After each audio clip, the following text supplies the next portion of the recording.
Maybe you don't know. This time, this time, this time, this time, this time to build, this time to build, this time to build, this time, this time to build, this time to build, this time to build, this time. Power, power. This time to build power. This time to build power. This time to build power.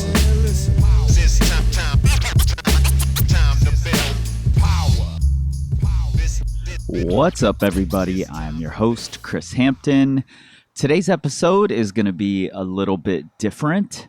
Number one, because I'm sitting on a rooftop in windy Chicago, taking a break from climbing on a vacation with my daughter and granddaughter and my wife, and just going to art museums and hanging out in the city because, damn, I need city time once in a while.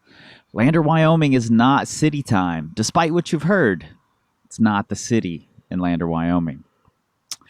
Anyway, I'm here today because my good friend Devin Dabney sent me episode 2 of the American Climbing Project, and I listened to it last night, and Devin agreed to let me play a clip of that episode for you today.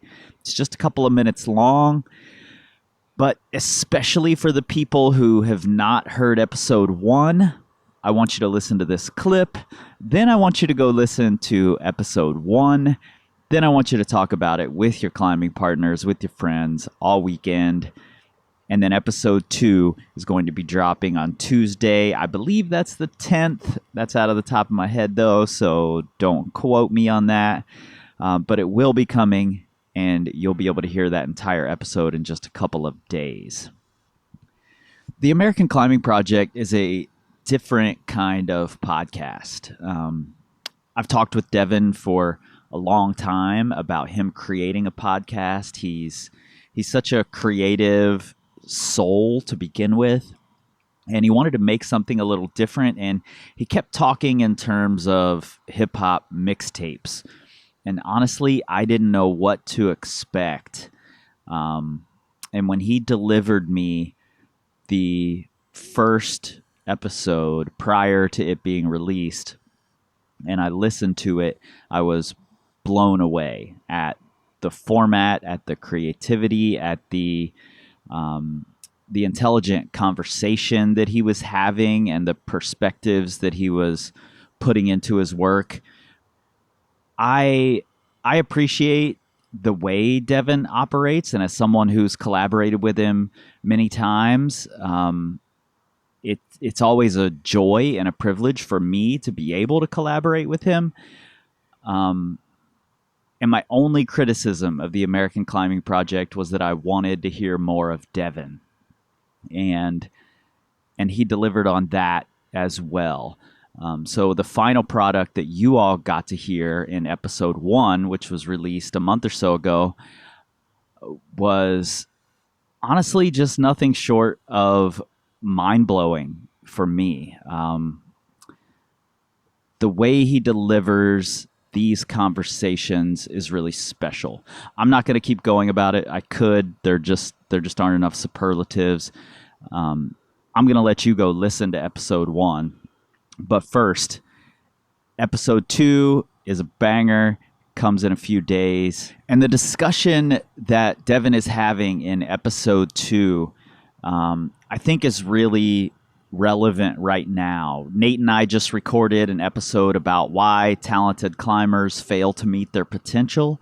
That'll go out to our patrons very soon. But in that episode, we talk about how many of the climbers that we're paying a lot of attention to right now because of the Olympics have been supported, have been privileged throughout their entire career, having families move them from across the country to Boulder, and then being able to move from Boulder to Salt Lake when the training took up there, when the training center began. To be able to have the support they've had is not something that is just guaranteed. We hear this rhetoric all the time that climbing is not racist, the outdoors is not racist. And while technically that is true, the outdoors isn't judging us. The outdoors isn't blocking us. It's the people, the systems that are in place.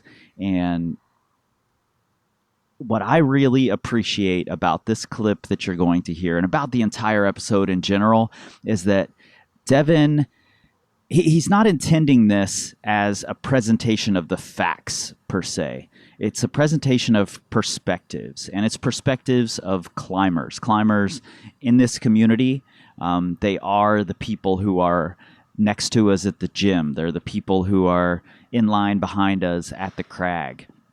And while it's all going to be a little colored by Devin's bias, Devin's perspective, I think he does a great job of handing over the microphone to other people's perspectives, other people's ideas. And one thing I know for sure about Devin is that he listens to those perspectives. He takes them in, he considers it, he thinks about it, maybe too much, to be perfectly honest.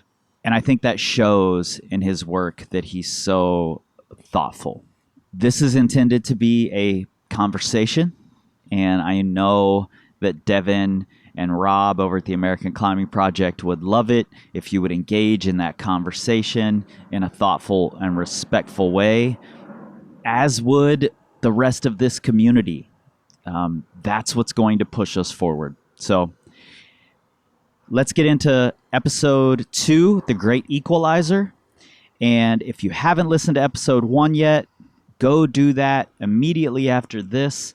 You'll see the format. You'll see that Devin makes these brilliant skits, and then everyone is responding to those skits. As for me, I'm getting off of here. I'm going back to the wind, sitting up on this rooftop, and I'm going to enjoy not being involved in climbing for a few more days.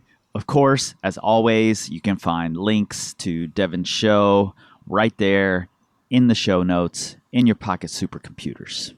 All right, let's get into it.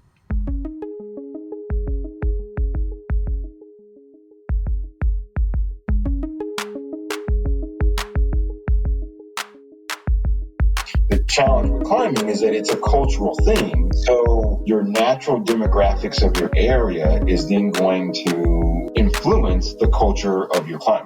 Even just the fact that national parks were basically designed as an oasis for white people. A rock's not going to care what color my skin is, right? But like, that's not what we're talking about. That's not what makes up the outdoor industry. There's no situation that I can really think of where someone's going to go out of their way to do something discriminatory. It's just that element of trying to not necessarily have an active effort to say, be non-racist. But it's just that, like, the disconnect from, if it's not happening to me, then it must not be happening. We're like, well, I've never experienced racism climbing. Like, yeah, no shit, Chad, you're white. Like, I know you haven't experienced racism in climbing. Like, that obviously would not happen for you. Like, your statement, you said, like, it's an oasis for white people. And I think, like, some people will hear that and instantly have an issue with what you're saying. They're like, we're an oasis for white people. But it's like, it was like an understood thing. Like, that was the purpose of parks. It was not to make some beautiful space for everyone. It was meant as like a getaway for white people. Like, it's an oasis, but you have to have a certain amount of income to be able to get there. So therefore, it is for white people.